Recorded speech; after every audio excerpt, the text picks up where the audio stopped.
ఒక చిన్న గ్రామానికి దగ్గరగా ఉన్న ఓ ప్రశాంతమైన చెరువులో 3 చేపలు నివసించేవి. ఆ చేపల పేర్లు దూరదృష్టి, సమయస్ఫూర్తి మరియు అలసత్వం. దూరదృష్టి చాలా తెలివైనది.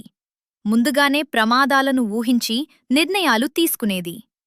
సమయస్ఫూర్తి కూడా తెలివైనదే, కాని పరిస్థితి వచ్చినప్పుడు మాత్రమే స్పందించేది. అలసత్వం మాత్రం నిర్లక్ష్యంగా ఉండేది. ఏమీ అవదు అని ఎప్పుడూ అనుకునేది. ఒకరోజు 2 మత్స్యకారులు చెరువు దగ్గరకు వచ్చారు. వాళ్ళు చెరువులో ఉన్న చేపలను చూసి మాట్లాడుకున్నారు. రేపు ఇక్కడికి వచ్చి వలవేసి చేపల్లు పట్టుకుందాం. ఈ మాటలు వినగానే దూరదృష్టి వెంటనే ఆలోచించింది. ఇక్కడ ఉండడం ప్రమాదం, వెంటనే వెళ్ళాలి. అది ఆలస్యం చేయకుండా వెంటనే ఆ చెరువును వదిలి మరొక చోటుకు వెళ్ళిపోయింది. సమయస్ఫూర్తి మాత్రం ఇలా అనుకుంది.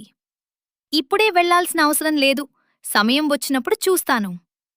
అలసత్వం నవ్వుతూ చెప్పింది. అయ్యో, వాళ్ళు ఏమీ చేస్తారు, ఇది ఖాళీ మాటలు మాత్రమే.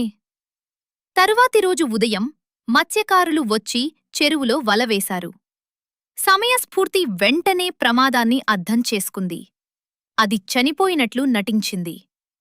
మత్స్యకారులు దాన్ని మృత చేప అని అనుకుని వల నుండి బయటికి విసిరేశారు. అది వెంటనే నీటిలోకి దూకి తన ప్రాణాన్ని కాపాడుకుంది. కాని అలసత్వం మాత్రం ఏమీ చెయ్యాలో అర్థం కాలేదు. అది వలలో చిక్కుకుని చివరకు పట్టుబడిపోయింది. ఈ కథ మనకు ఒక గొప్ప పాఠం చెప్తుంది. ముందుగా ఆలోచించి నిర్ణయం తీసుకునేవారు ఎప్పుడూ సురక్షితంగా ఉంటారు. పరిస్థితిని బట్టి తెలివిగా స్పందించేవారు కూడా తప్పించుకోగలరు. కాని అలసత్వం మరియు నిర్లక్ష్యం మనలను ప్రమాదంలో పడేస్తాయి. కాబట్టి పిల్లలు, ఎప్పుడూ ముందుగా ఆలోచించండి, సమయానికి స్పందించండి, అలసత్వాన్ని దూరంగా ఉంచండి.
ఒకప్పుడు ఒక పెద్ద నది దగ్గర ఒక చాకచక్యమైన కోతి ఉండేది. ఆ కోతి రోజూ చెట్టుమీద కూర్చొని తీయని పండ్లు తింటూ ఆనందంగా ఉండేది. ఒకరోజు అక్కడికి ఒక మొసలి వచ్చింది. కోతి దాన్ని చూసి, మిత్రమా, పండు తింటావా అని అడిగింది. మొసలి ఆనందంగా పండు తిని ఇద్దరూ మంచి స్నేహితులయ్యారు. కొన్ని రోజుల తర్వాత మొసలి తన ఇంటికి వెళ్లి తన భార్యకు కోతి గురించి చెప్పింది. అప్పుడు మొసలి భార్య లోభంగా, నాకు ఆ కోతి గుండె కావాలి అంది. మొసలి బాధపడుతూ కోతిని మోసం చెయ్యాలని నిర్ణయించింది. అది కోతిని తన ఇంటికి ఆహ్వానించింది. కోతి మొసలిమీద కూర్చొని నది దాటుతూ వెళ్తోంది. మధ్యలో మొసలి నిజం చెప్పింది. కోతి తెలివిగా, అయ్యో, నా గుండె చెట్టుమీదే ఉంది అంది. మొసలి వెంటనే తిరిగి తీసుకెళ్ళింది. కోతి చెట్టెక్కి నవ్వుతూ, మోసగాడా, నేను మళ్ళీ రాను అంది. మొసలి తన తప్పు తెలుసుకుంది. నీతి: తెలివి ఉంటే ప్రమాదం నుంచి బయటపడవచ్చు. వేసవికాలంలో ఒక కాకి చాలా దాహంతో నీటి కోసం వెతుకుతోంది. చాలా అలసిపోయి దాని శక్తి తగ్గిపోయింది. అప్పుడే దానికి ఒక కుండ కనిపించింది. కాకి కుండలో చూసింది. కాని అందులో నీరు చాలా తక్కువగా ఉంది. అది ఆలోచించడం మొదలుపెట్టింది. తర్వాత చిన్న చిన్న రాళ్లను తీసుకొని కుండలో వేయటం ప్రారంభించింది. కొంతసేపటికి నీరు పైకి వచ్చింది. కాకి ఆనందంగా నీరు తాగింది. ఇలా తెలివిగా ఆలోచిస్తే ఏ సమస్యనైనా పరిష్కరించవచ్చు. అనగా ఒక చిన్న గ్రామం. ఆ గ్రామంలో ఒక దోబి ఉండేవాడు. ఆయన దగ్గర ఒక బలహీనమైన గాడిద ఉండేది. ఆ గాడిద రోజంతా బట్టలు మోసేది. కాని తినడానికి మాత్రం సరిపడా ఆహారం దొరికేది కాదు. అలా అది రోజురోజుకు బలహీనంగా మారిపోయింది. ఒకరోజు దోబీకి ఒక ఆలోచన వచ్చింది. ఈ గాడిదను ఎలా బలంగా చెయ్యాలి అని అనుకున్నాడు. అప్పుడే అతనికి ఒక పులి చర్మం దొరికింది. ఆ చర్మాన్ని గాడిదకు కప్పి రాత్రి వేళల్లో పొలాల్లో వదిలేశాడు. రాత్రి సమయంలో రైతులు దూరం నుండి చూసి అది నిజంగా పులి అనుకున్నారు. అందరూ భయపడి పారిపోయారు. గాడిద మాత్రం చాలా సంతోషంగా ఉంది. ఎవరూ అడ్డుకోకుండా పొలాల్లోని పంటలను తినసాగింది. కొద్ది రోజులలోనే అది బలంగా మారింది.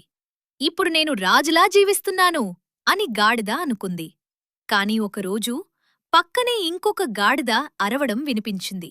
మన గాడిద కూడా ఆనందంతో ఢే ఢే ఢే అది విన్న రైతులు ఆశ్చర్యపోయారు. అరే, ఇది పులి కాదు, గాడిద అని గ్రహించారు. వెంటనే వారు కర్రలు తీసుకొని ఆ గాడిదను పట్టుకొని బాగా కుట్టారు. అలా తన అసలు స్వభావం వల్ల గాడిద తన ప్రాణాలు కోల్పోయింది. నీతి: వేషం వేసుకున్నా అసలు స్వభావం బయటపడుతుంది.